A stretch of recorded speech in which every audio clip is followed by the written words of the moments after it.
Hey everyone, welcome to the Elite Real Estate Podcast. I'm your host, Sam Popple, and today's guest is someone who's shaken up the traditional real estate game by bringing transparency and trust back to the table. Meet Gatlin Hill, a South Alabama-based agent and entrepreneur with roots in the auction world, real estate construction, and small business ownership. After seeing the frustration buyers and sellers face in today's market, Gatlin set out to build a better system, one that puts people first and eliminates the hidden costs and confusion of conventional deals. I know I've definitely seen some surprise charges at the closing table. And so from selling properties for zero commission to using live and online auctions to streamline the process, Gatlin is showing clients the real estate that doesn't have to be slow, secretive, or one size fits all. Whether you're a seasoned investor, a first-time seller, or just curious about what the future of real estate could look like, this is an episode you don't want to miss. Let's dive into our conversation with Gatlin Hill. Welcome to the show, Gatlin. Thank you for having me on, Sam. I am looking forward to it. So one of my first podcasts, so I apologize if I stumble a little bit, but here we go. I'm excited. Nah, man, you're going to do great. And so welcome to the show. Let's start with your story. How did growing up in Florence, Alabama and working in your uncle's auction business shape your early interest in real estate? So as a young kid, obviously I always, you look up to your family members, and my uncle was one of those gentlemen. And I always was very interested in what he did, right? He sold everything at auction, and real estate included. And real estate is what we sell the most of, but he would also sell, equipment and antiques. And we would have a lot of estate sales. So someone would pass away and the family members would just want us to sell everything, right? And so I started as a kid as basically hired labor with him all the way through basically into my young adult life. And then I became, licensed in real estate. But part of what it was when I was young, I had started some businesses there on the side, and my uncle had kind of pushed me, and I don't want to say pushed me in that direction, but I had always kind of wanted to follow in those footsteps, right? It was very neat to see what he had been able to build. I come from a small town where there's not a lot of entrepreneurs that are accessible, and luckily for me, I was born into a family where there was one that was accessible. And it always just struck my interest. And I started in learning sales, right? So I was hired labor. And then when we would be selling anything outside of real estate, right, because I was too young to sell real estate at that time, I would be able to work on the ground and negotiate with people. As he was, sitting up on the auction stand calling bid, just like you would see at, there's plenty of, old TV shows where they have the auctioneers that talk really fast. You see it a lot at stockyards, things like that. I know you guys down here aren't as familiar with stockyards, but those things still exist, right? And so while we would be selling those things, I got to negotiate, individually with all of the people standing around. And from that point in time, it just, you kind of get hooked on it, right? Everything's moving so fast. You're trying to, remember these numbers that are coming at you. And for me, I feel like a lot of times in the stress of that moment is where I would thrive, where most people would be like, I don't know what's going on. And I could kind of be that calm voice to everybody that was standing around me, and to be able to explain to them the situation and what was going on, what numbers we were on, what they were bidding, who was bidding where. And for me, I just kind of thrived on it. And then as I got older, I had kind of gone into a few different things. And I went in right out of high school, I went into construction. And so I worked in that for a few years. And my uncle came to me and he's like, hey, look, you have a knack for this, and you should, give this a go. And so, from that point forward, I went and got my real estate license. And the beauty of it is my uncle never gave me anything, and he's going to laugh watching this, but never really gave me anything but the guidance of how to get there. So I took my lumps. I had those first 2 years where I didn't make a lot of money. And looking back at it now as a grown man, I am so glad that nothing was just necessarily handed to me, because I had to figure it out. Now, he was always there as a guiding voice anytime I needed to go to him for things. But it was a lot of, hey, look, we're going to show you how to do this, and we want you to go out and figure it out, right? Come to me with any questions that you have. And so, a lot of people after the first 2 years I had would have just hung it up and gone back to the construction world where I was making much more money. But after that, it really started to click, and I really started to fall in love with the auction business, but also the real estate side of the auction business, if that makes sense. No, definitely. And you've had such a diverse path: construction, entrepreneurship, agriculture, equipment sales. And then it comes back full circle to real estate and auctions. What was it that like pulled you back in? Yeah, so I had one of the businesses that I started when I was 14 years old. Actually, I don't know if they still do this or not, but the state of Alabama, they were trying to get younger people involved in agriculture. And at the time, if you had a cosigner, and luckily I suckered my mom and my granddad into co-signing with me, you could take out a loan that was agriculture related.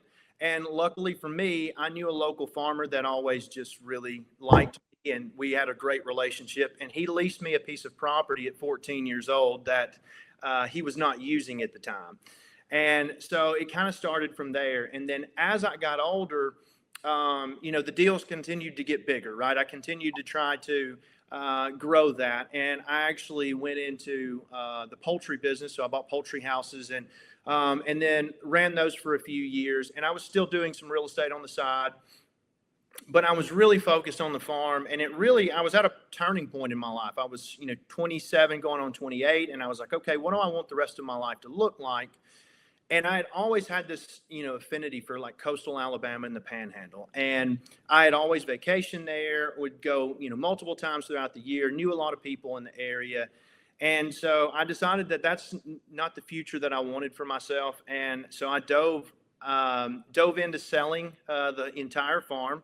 It took me about 9 months to get everything done. The EPA gets involved with poultry houses, and it takes a long time for those transactions to go through a lot of times. And so we got all that sold, and I moved to Orange Beach. And, when I jumped in down here, it was just general real estate, right?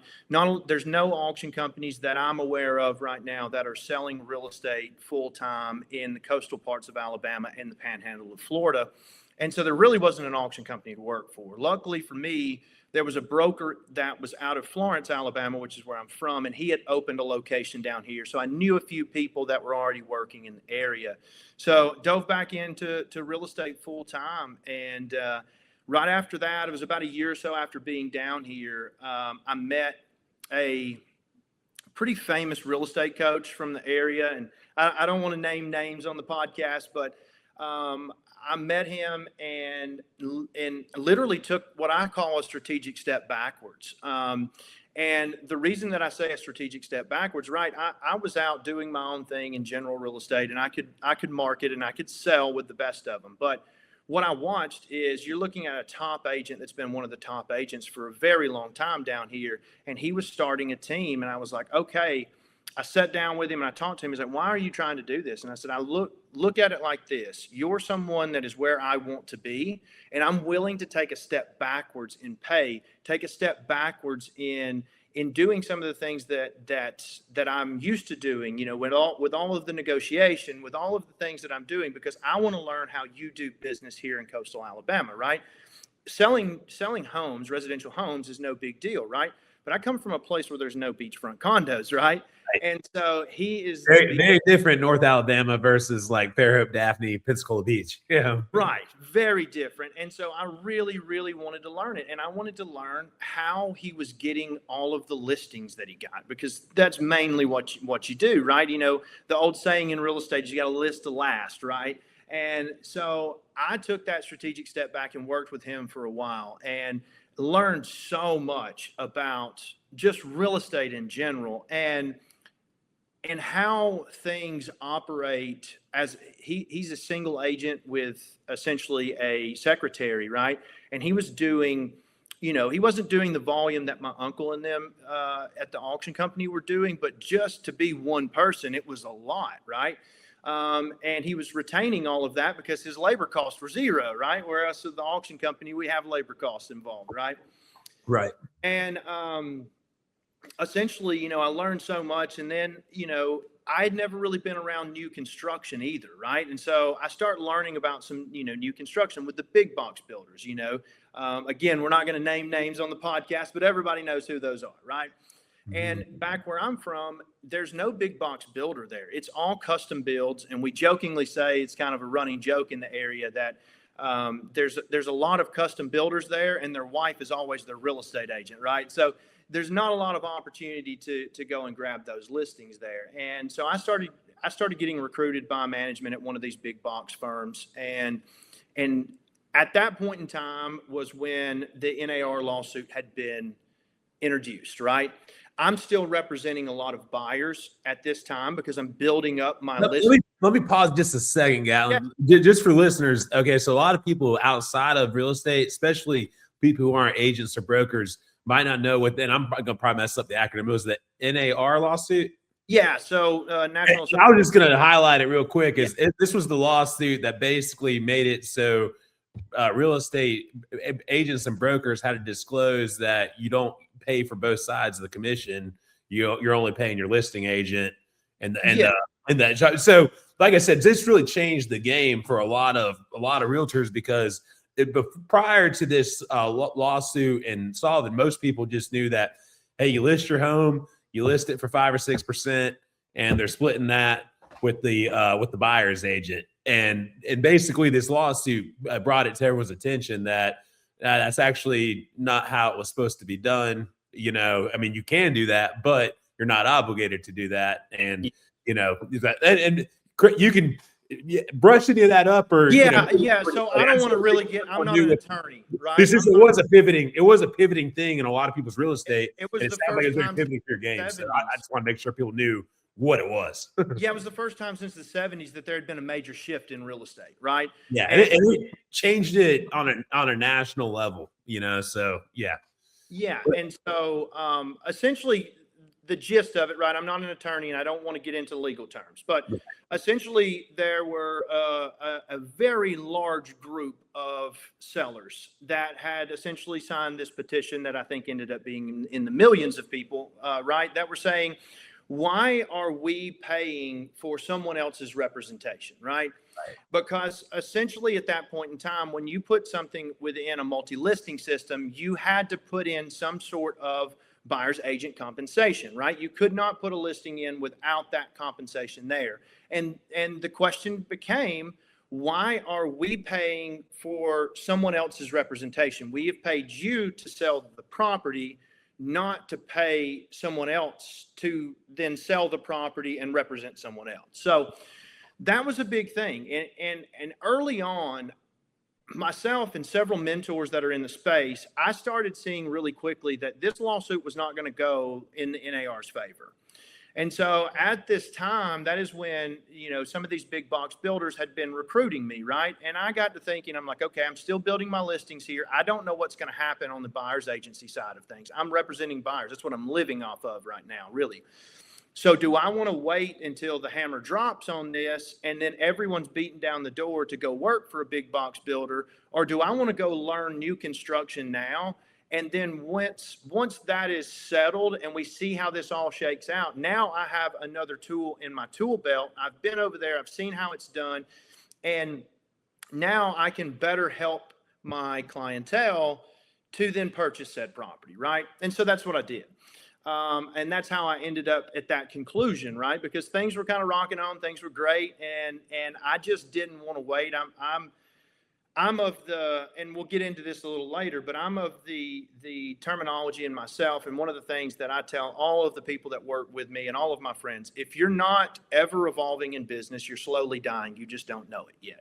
And so I like to be on the forefront of what's going to happen. I don't want to sit around and wait and see what's going to happen and then react to it, right?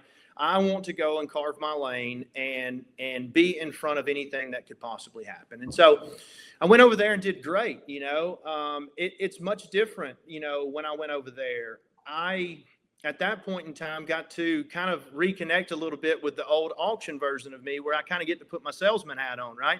I'm listing all these properties. I get to go sell them.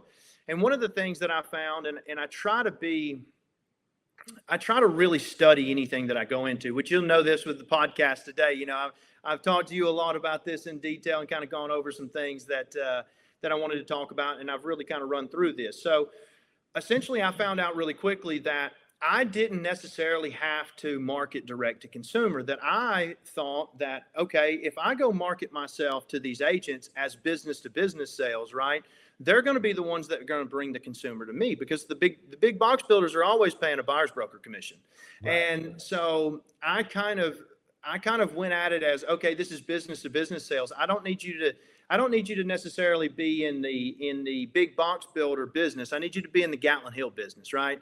And it took off like a rocket. I mean, it just, I had 2024 and 2025 were just fantastic, years. And, part of 25, I should say. I wasn't with the big box builder the entire time, but, 2000, end of 23, 24, and part of 25, it was just wild. I mean, I was working 7 days a week, 14-hour days, just craziness. And it worked, and now you see a lot of the big box builders guys, especially in this area, they're all kind of taking and implementing that same strategy, which is essentially the business that they're in. But yeah. And so, through that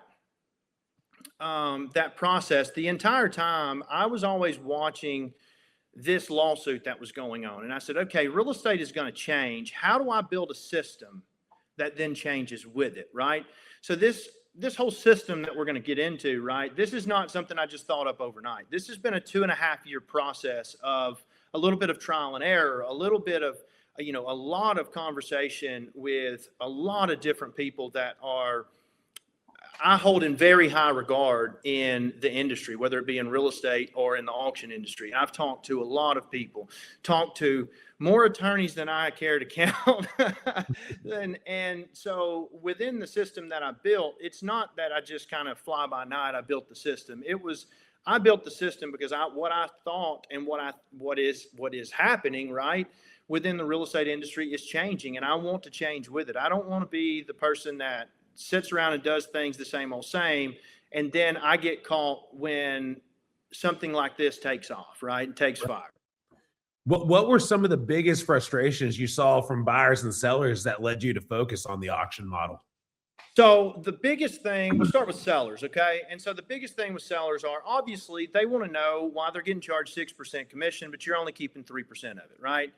And then the other biggest thing that I have is most listing agents that are out there, and most of them will tell you this. They will tell you this directly to your face. Look, we're going to go get the listing. I'm going to hand it off to my secretary. She's going to put it in MLS, on Zillow, on social media.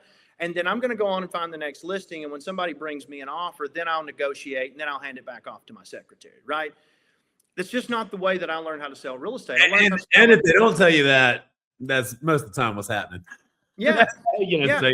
And the consumer will tell you that's what's happening, right. and that's the thing. And that's why I think that you saw so much outpouring of why are things not more transparent than what they are? Why are you not actively trying to sell my house other than just putting it on Zillow? And you can do that for sell by owner any day of the week, right? And that's where the consumer is going, right? The consumer is finding it on Zillow or social media. You can do all of that yourself, right? Now, you may not have the expertise when it comes to contracts, right? But you can also hire an attorney to do that, right? Right. And so that's where the outpouring came within this settlement, and why the settlement was brought up. It's like, okay, you're just really marketing my property for me, and you're waiting on someone else to sell it. So why am I paying this extra 3% for someone to go do the job that I hired you to do, right? And so that was the biggest frustration with me, because the way I learned how to sell real estate was in the auction business, right?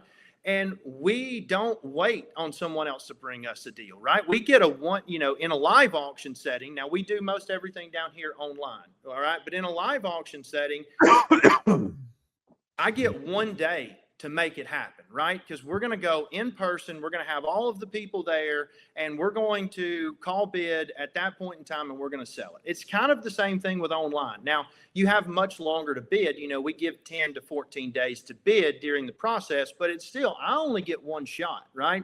If it doesn't produce with me, then I've just wasted my opportunity. But at the same time, my client or the seller that the company represents, they get to see us working in real time at this.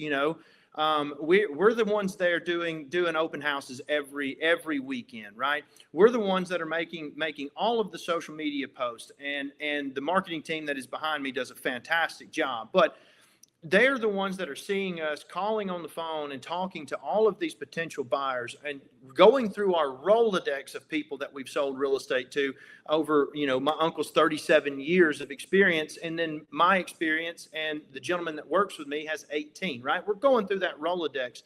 We're not sitting on our hands trying to go find the next deal. We are actively trying to sell your property. And so that's the difference, right? That's what really kind of set me up for this system, because I watched in real estate, working in general real estate, you would see these listing agents just take these listings and then they throw them off and wait on someone to bring them a buyer. And it just, the way that it was beat in my head is like, hey, we got to go find a buyer. We got to go do this, right? And so it just never sat well with me, right? So I understood that. Now, on the buyer side of things, right? How did that change, right? I understand, there are some buyers that, especially in a situation where there's, not enough compensation, they're signing a buyer's agent agreement with a, an agent that may say 3%, right? And someone's offering 2% or whatever it may be, and they're having to make up, part of that. I get that. But what the buyer also was, what I was seeing with buyers are the lack thereof of transparency, right? We all went through this little COVID thing. It wasn't a little thing. It was a very large thing. And we saw the real estate industry just go crazy. I mean, it was an explosion like I had never seen in my lifetime. And I can't speak for you, but it was a wild time. Like anytime you got a listing, it was multiple offers in the same day. And it was wild. And what I was having happen during that time, where I would get called in for best and final, right? You'd be representing a buyer, and then you would, you didn't really know where to go. You didn't know what anybody else was bidding. So you did the best that you could, also within what your client wanted to do, right? And there were several times where we got beat out by a couple $1,000 or $1,000 here, right? And my client would always come back to me like, well, I wish I'd have known that. I would have paid more than that for it, right? I just didn't know where it was going to go. They felt like they were bidding against themselves, right? Because what happens if you go in and you find out later that you were $10,000 above the next best offer, right? And then what I also had heard a few clients say, well, are we sure there was even really multiple offers on the property, right? Now, I can't speak for that, right? But it is a consumer concern, right? So we do have to listen to that. And so the way that I look at it is the cloak needed to be pulled back, right? There's too much of what I feel like a cloak and dagger when it comes to this. Like, we want to protect our, as agents, right? We want to protect our money and how we make our money so much that we're not willing to be transparent with the consumer. And so that's part of the reason that I feel like I built the system that we have today, right? Right. Now, some people might hear auction and think it means agents are being cut out, but you emphasize that representation isn't eliminated, it's realigned. Can you explain your philosophy there? Yeah. So the way that I look at it is, again, I'm going to go do everything in my power. I'm going to spend countless hours and countless amount of money on my marketing to go do this. I'm going to be there hosting the open houses every day. I'm going to be unlocking the door and showing the property every day. And I negotiate on the front end, just the way that the NAR settlement happened, right? They said at that point in time, you negotiate with whom you represent, right? And when it comes to an auction, Shane Albright Auctions represents the seller only in the transaction. So that is who we negotiate how we get paid or what we do, right? And I want everyone to feel comfortable about one of the largest purchases they'll ever make, right? But I don't want them to go and hire representation on my seller's dime. Because what just happened in federal court says that you're not required to pay for someone else's representation, right? And I'm not trying to cut anybody out. I want everyone to have their own representation, but I want them to have it on their own dime, just like my seller. Exactly. Now, so and one of your boldest moves is the concept of selling a property absolutely free to the seller. So, give a quick walkthrough on how you do that, for the seller, and then how do you get paid on that? Yeah. So the beauty of what we're doing, right? This is something that, as far as I can find on our lovely internet, right? We're the only people in the entire world that are willing to make this claim, right? And so the way that I look at things, again, this goes back to my time in new construction. Majority of the people that come in want to take advantage of what new construction's offering, right? They're offering rate buy downs. They're offering total closing expenses, right? They're offering to cover your representation's cost, right? This is what the consumer, what I've found, especially in the panhandle of Florida and in South Alabama, is that new construction is what's selling, right? And so one of the problems that new construction, has is that most people need to sell a home to buy it, right? And so what I look at with selling property for free, I look at, okay, I'm going to sell your property for free. And then when we go back, because majority of the marketing that we do, right, for buyers leads that we do, all of the things that we do within my marketing company, we really focus on the new construction, because that's what is the bulk of the sales that we see when it comes to residential home buyers in South Alabama, right? The price point is, the price per square foot is great, but what you get also with closing expenses paid and a rate buy down is just too big to not pay attention to when we're dealing with higher than usual interest rates. Now, I know they're not higher than all time, right? But they are still higher than what people had been used to, 5 years prior, right? Right. And so what we also look at is they're perfectly set up for, in the price point that most people in this county, and I'm speaking for Baldwin County right now, can afford, right? And it's a perfect setup. They get a brand new house. No one's ever lived in it. And it's under warranty, right? And so essentially what we do is we will go in and sell people's property, and then we go and represent them. Now, we don't steer them in any way, right? This is just how my marketing works. We're marketing towards one product, so we get a lot of people that are interested in that product, right? Now, we'll take them and sell them anything that they want.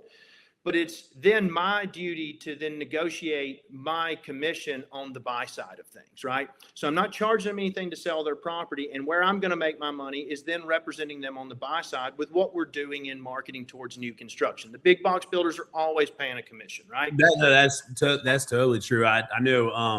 I know. I saw that DR Horton offering, I think, like a $7,000 agent, special or something, not that long ago. So yeah. And that's not the goal is not to go and get the inflated commission, right? The goal is, at the end of the day, how is the consumer, which would be the people that we represent, right? How are they going to be best represented? You see a lot of real estate agents that'll talk to, especially and I'm glad you brought that point up. They'll talk about the builders all the time, really pushing these incentives and pushing the inflated agent commission, right? And you hear all of these people say all the time, especially buyers representation. They're like, well, we don't care about any of that. There's millions of posts out there, right? We don't care anything about that. All we care about is getting our client the best deal that they can, right? Well, in my system, they pay me $0 to sell their house. They pay me $0 to represent them on the buy side. So I am doing what most people are putting on social media. I am doing what is best for my clientele. And they're not coming out any money for any of my professional representation.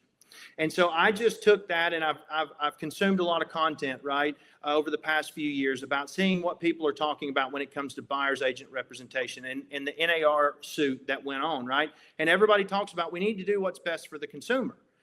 But nobody's willing to put it on paper like I have. Hey, we'll sell your property for absolutely free. And then also in there, it also says that we will represent them for $0. Okay. On the buy side, we will represent them for $0.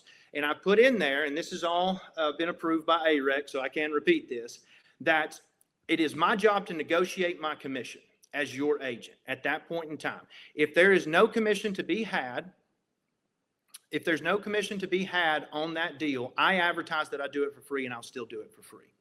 And what I look at is, even if I have to do it for free, I know that there are going to be 3 other people that see me out there that do that are willing to give me a shot. So what I look at is, not only is this good for marketing, not only is this an unfair advantage, I only go into businesses that I have unfair advantage in, right? So it is an unfair advantage, and I'm not trying to hide that.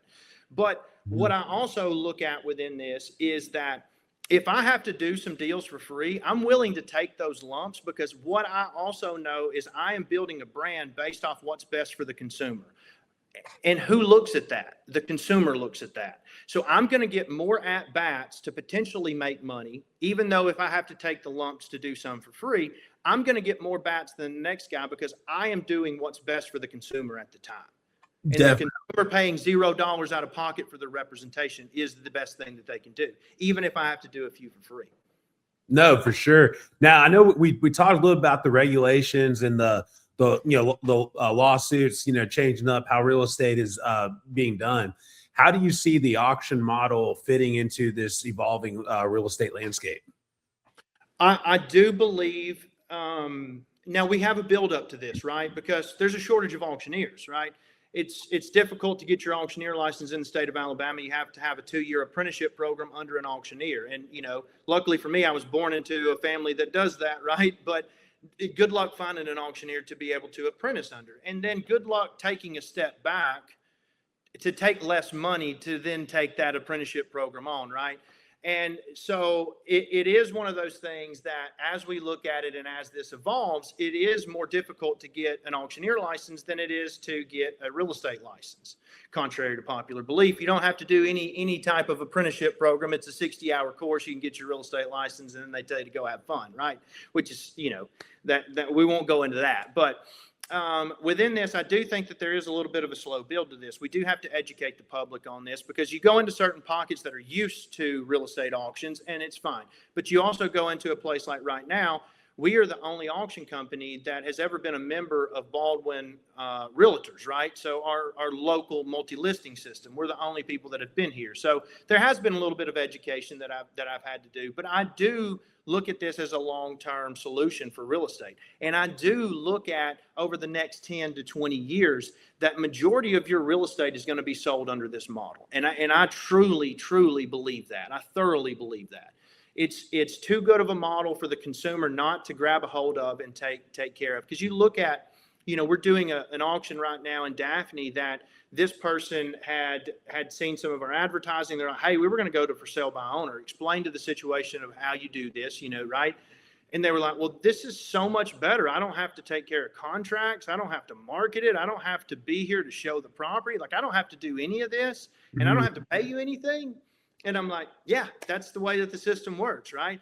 And so, and I will insert there because I'm not a licensed real estate agent. I'm just someone who spends a lot of time playing the game. Did 17 transactions last year, so that's more than most licensed agents. Right. But so that being said, I have sold stuff with and without an agent, and I can tell everybody, unless you really like talking on the phone to strangers, you don't want to list anything yourself. For stuff by owner, if you don't like talking to people on the phone, is not for you. And now I'll let you go ahead and continue. Yeah, I've had 75 phone calls today.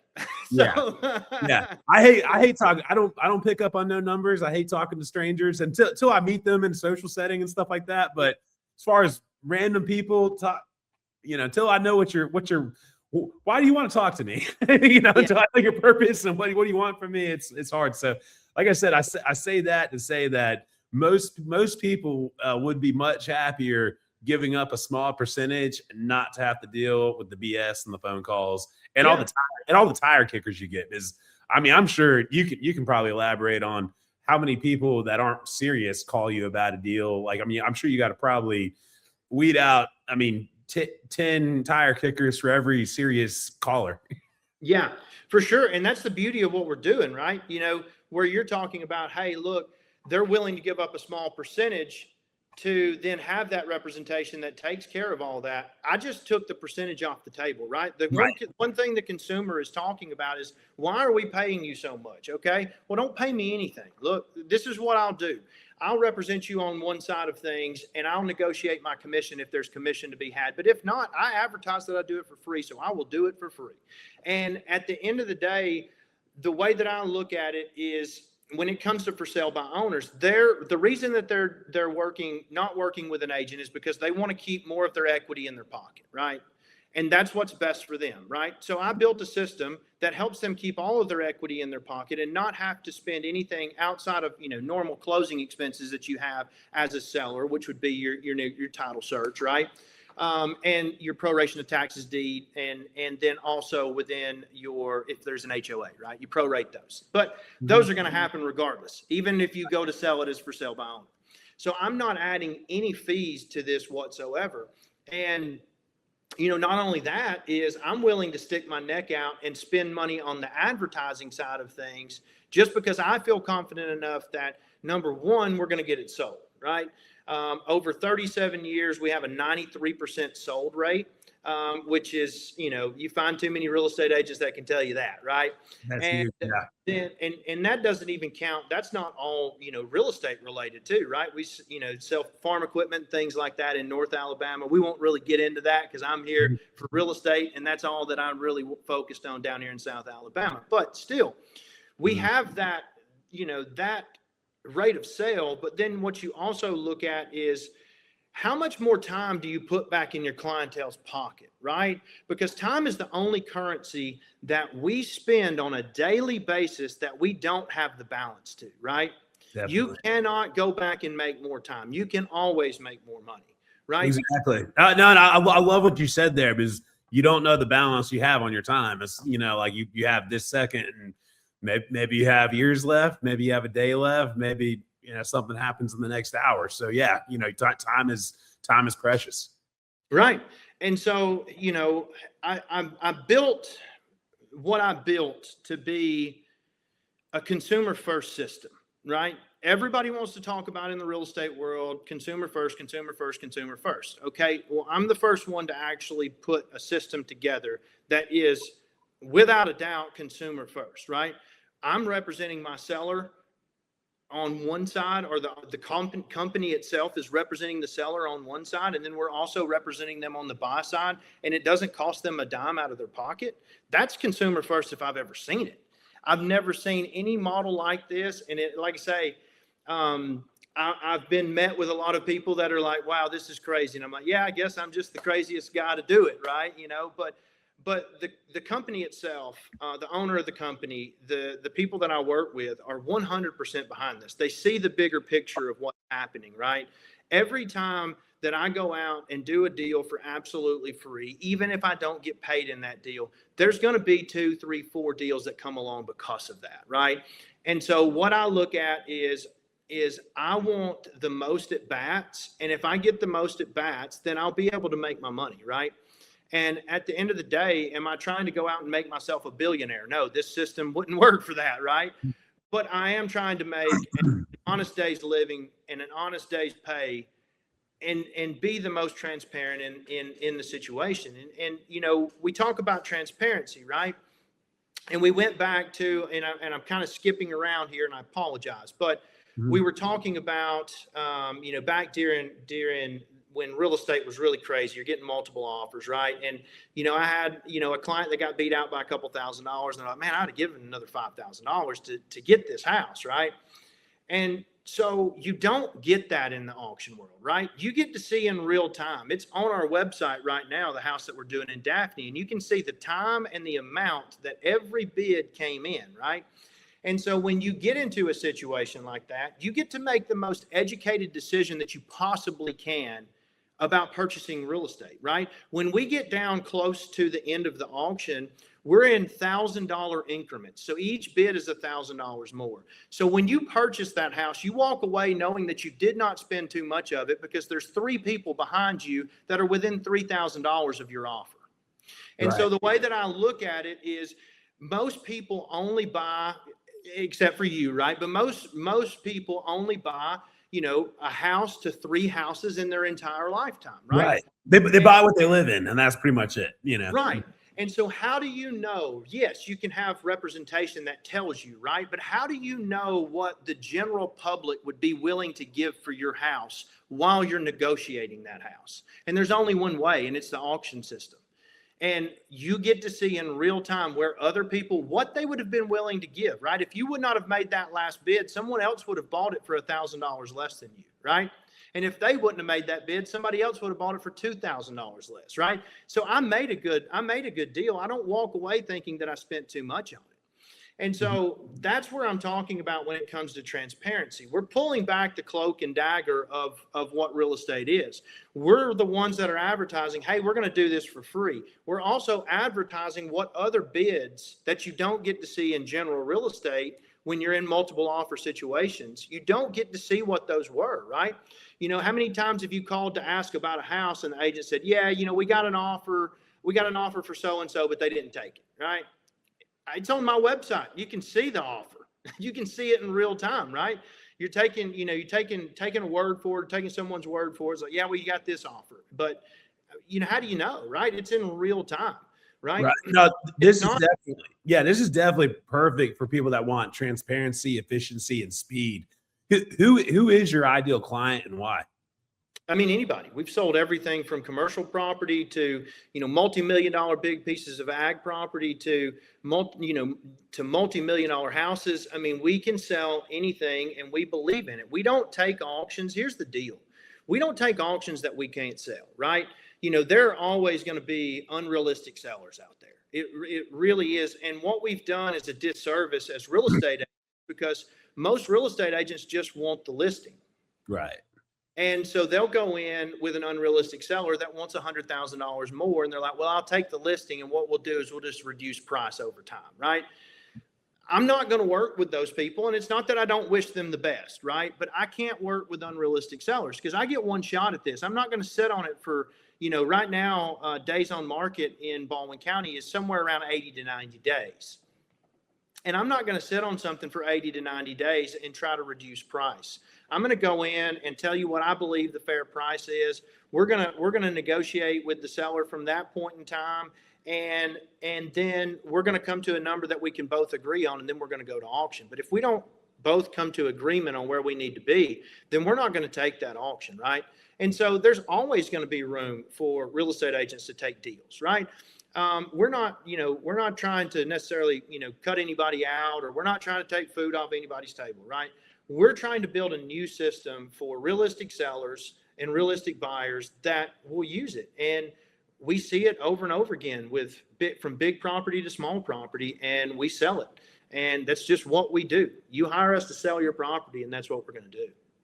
Where do you see this model going over the next 5 years? Is this the future of real estate everywhere or just in certain markets?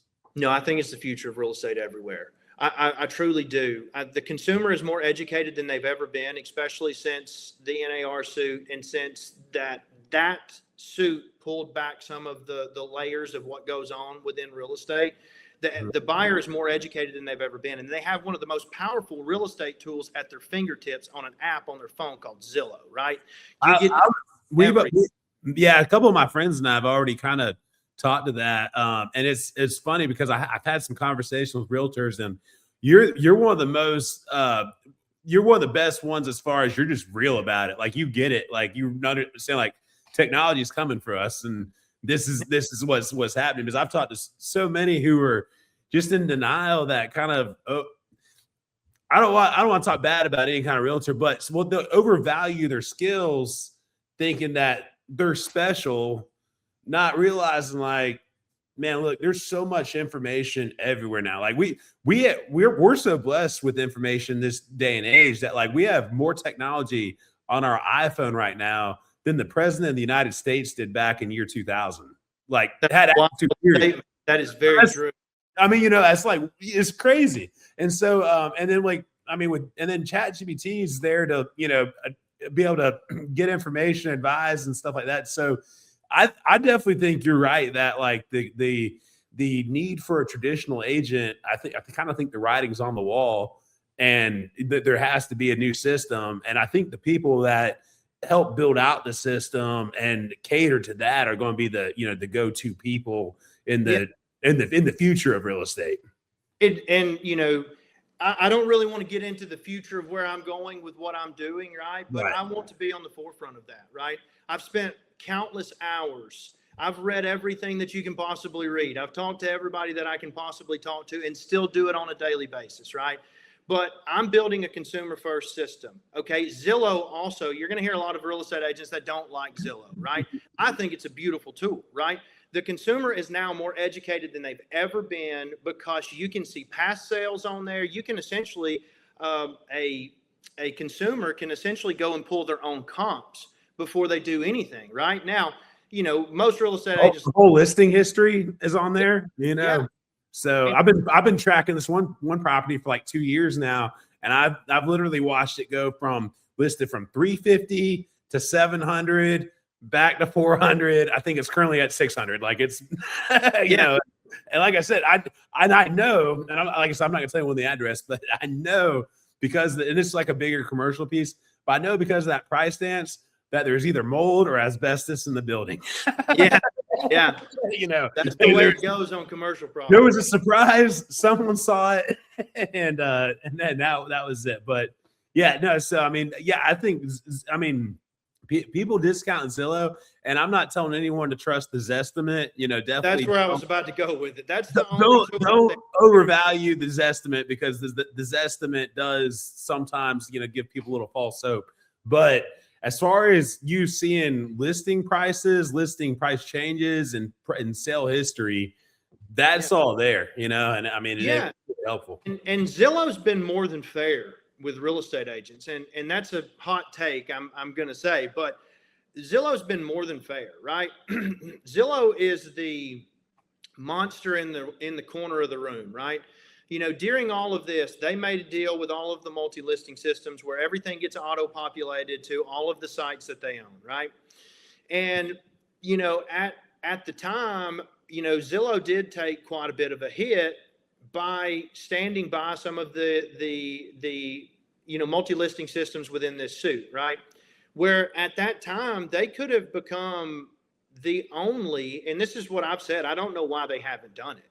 And I'm not trying to put any ideas in Zillow's mind here, but they could have taken over the entire game, right? They're already licensed as a brokerage, right? They already have all the listings in the entire country. They could become the very first countrywide multi-listing system, and everyone that goes to work for them could get potentially a discount for that service, right? And they have all the information. They have all the tools. It's already built. And they've been more than kind to us by not just taking over the entire game, right? Because they have all of the data that they need to do that. They have the licensing in place as a brokerage to hire all the agents that they want. They have majority of your buyers leads that are good come from Zillow, right? So they have all of the buyers leads. They have everything to just completely take over, and they have not done that for the sake of real estate agents, right? So I get it where people don't like Zillow that are in the game, if you will. They're in real estate. But at the end of the day, you've got to look, they've been more than fair to you because they could have literally just taken over the entire game when all of this was in shambles because the people that we had been paying for so long to protect us did not do that, right? Yeah. And at the end of the day, I'm not going to sit around and feel sorry that I paid this money to this people that didn't protect me. I'm going to evolve with the business because like I said earlier, if you're not ever evolving in business, you're dying a slow death. You may not know it yet, but you're going to wake up in 5 years and be back at the starting point wondering what happened. And so I always like to push towards the form of evolution in business because you're never going to be behind. You look at some of the most successful business owners that there are out there, Jeff Bezos being one. When they have meetings, they're talking about what is going to happen a year from now, 2 years from now. They're not concerned about what's happening already this year because I'm going to pull out a little bit of a, North Alabama term, but the bread's already been baked at that point in time. If you're trying to scramble around to get something done for this year, you're already behind, right? You need to be prepping for the years to come. And so I look at that, and I've spent time down in South Florida around Palm Beach and meeting some of the people that I met there. That's the way that they've been able to evolve into these business giants that they are, right? Palm Beach is full of them, right? And they don't look at what is going to happen. The old saying, yesterday's tackles don't win tomorrow's football games, right? And they don't look at that. They look at what's going on in the future, right? Because what we should have already been doing this year should have already been put in place before the end of last year. And we need to set a new standard for what's going to happen in the following year. No, I totally agree.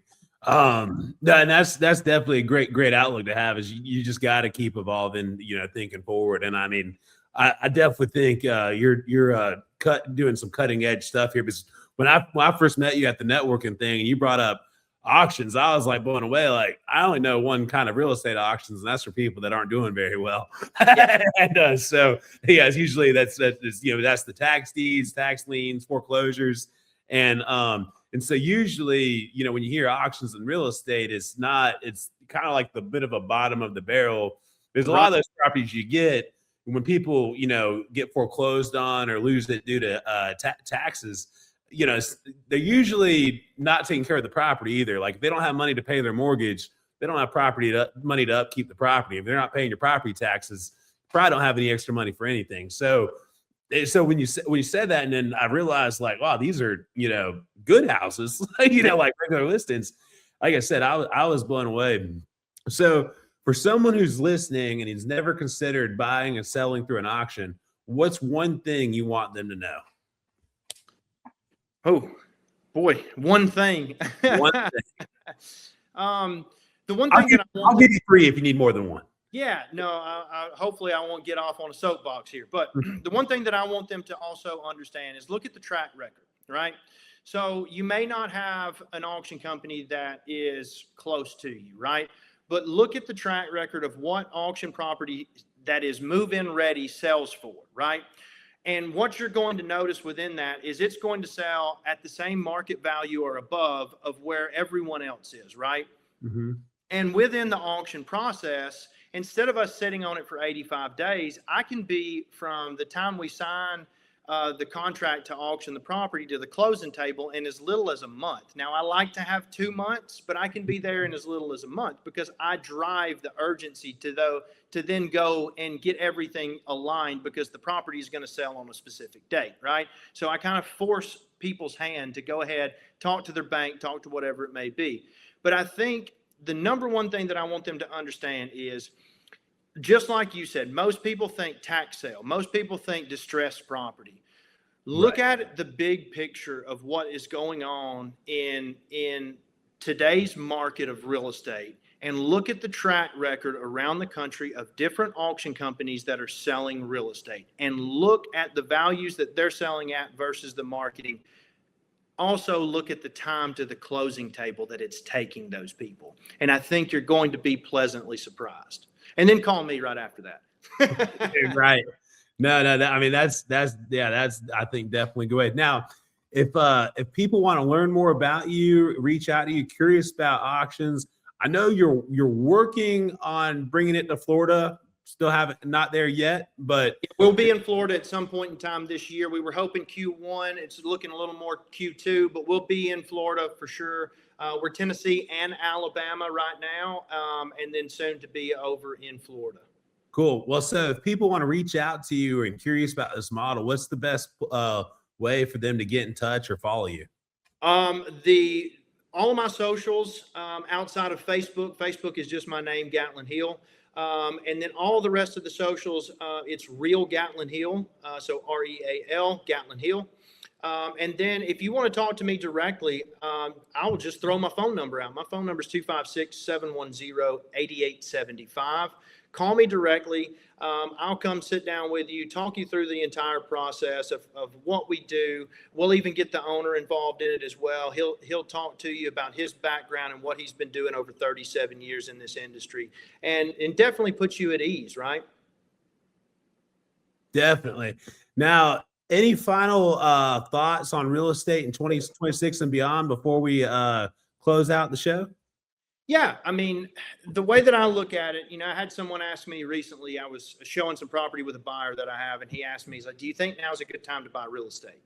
And I am always under this impression of the best time to buy real estate was 30 years ago or yesterday. So second best time is today. That's right. The second best is today. you wait till tomorrow, it may not even be the best time then. So, Right. but yeah, the best time to buy real estate was 30 years ago or yesterday. So move forward with it. Don't concern yourself so much about where interest rates are, right? We're still way behind the average interest rate when you look at from the beginning of time until now, right? We're still, way behind that. The days of those 2 and 3% interest rates, I believe, are probably over. I plan to live to be an old man, and I don't think I'll ever see those things again. So we're in a sweet spot right now. I do think real estate in 26 and 27 has to rebound as far as transactions go, because there's so much pent up demand of people that have been sitting on property that they have not been wanting to sell just now because of how long it's been taking to move property. But I do think that we are not in any kind of scare like we've seen, in the past. We won't even speak about that on a real estate podcast, but it's harder to get money than it's ever been. So we're not in a scare like that. The real estate prices have held true through some of the highest interest rates we've seen in a long time.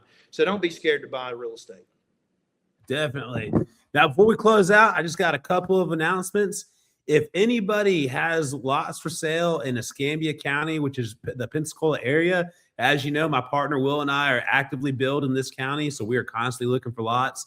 So if you guys have any lots you want to sell, just go ahead and send us those links or send us a notice. You can go to the eliterealestatepodcast.com and just drop a little thing there at the bottom. We would, like I said, love to work with you on buying lots. We're also looking for investment partners on some of our deals. Feel free to reach out. Again, you can go to the eliterealestatepodcast.com or my personal Instagram page, Sam_Florida Man, and just shoot me a DM. You'll see all the reels of some of the builds we have going on right now. We would love to help you. And if anyone is a busy professional or simply just does not have time to cook, and you live in the cities of Mobile, Alabama, Pensacola, Florida, Shalimar, Florida, or Tallahassee, come by Clean Eats. We're a healthy cafe as well as a meal prep company. We have meals ready to heat and eat for an average of just $8 a meal. You can't cook for that cheap. You can't go grocery shop and prepare your own meals for that. Come by, dine with us, and save your time and money. And like I said, we can definitely help you do more as long as you're not having to cook. Just come see us at Clean Eats. Gatlin, I appreciate you. Everything you shared. Thank you for having me. Yeah, I'm super excited to see this come to Florida. If you don't mind too, I do have one little plug here. Obviously our we do have an auction going on right now in Daphne in the Lake Forest community. What's that website? Great home, move-in ready. The auction is running and open for bidding now. It will start closing on February the 3rd at 6:00, and you can bid directly on our website, and that is ShaneAlbright.com. ShaneAlbright.com. Definitely get those bids in.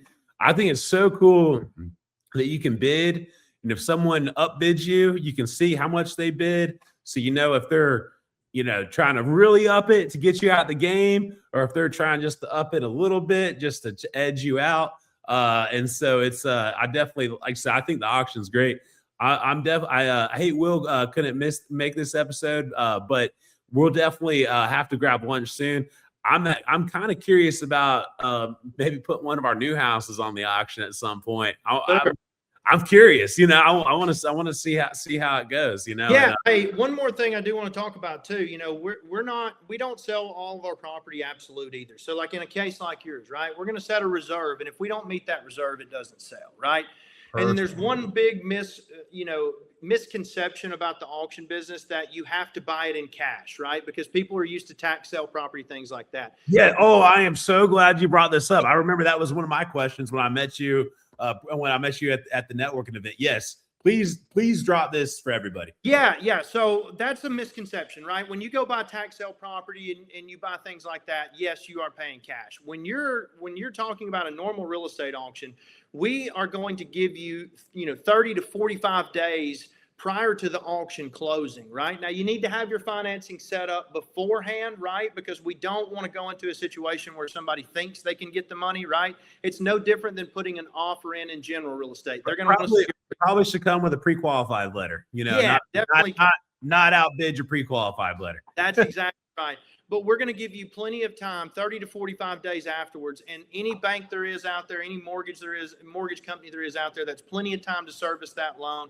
You do not have to have cash to buy at auction. You can finance auction property. I think that's a great way to close it out. Man, I appreciate you sharing everything with all the listeners today. And man, we enjoyed having you on the show. Everybody, thank you so much for tuning in to this episode of the Elite Real Estate Podcast, and we can't wait to see y'all next week. Thank you for tuning in. Thank you.